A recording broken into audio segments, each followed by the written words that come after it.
Police officer এবং অন্যান্য agency কোনো অ্যাডভোকেটকে কি সামন পাঠাতে পারে?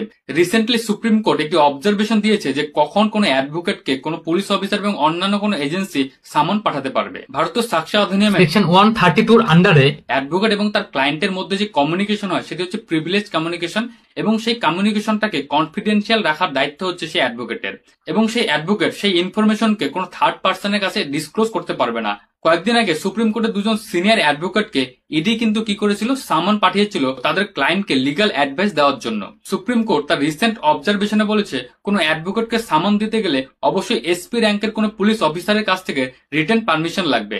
এবং সুপ্রিম কোর্ট আরো বলেছে যে সেকশন 132 এর আন্ডারে যে এক্সেপশন গুলো রয়েছে এবং সেই এক্সেপশনাল সার্কামস্ট্যান্সেই কিন্তু কোনো অ্যাডভোকেটকে সামন পাঠানো যাবে।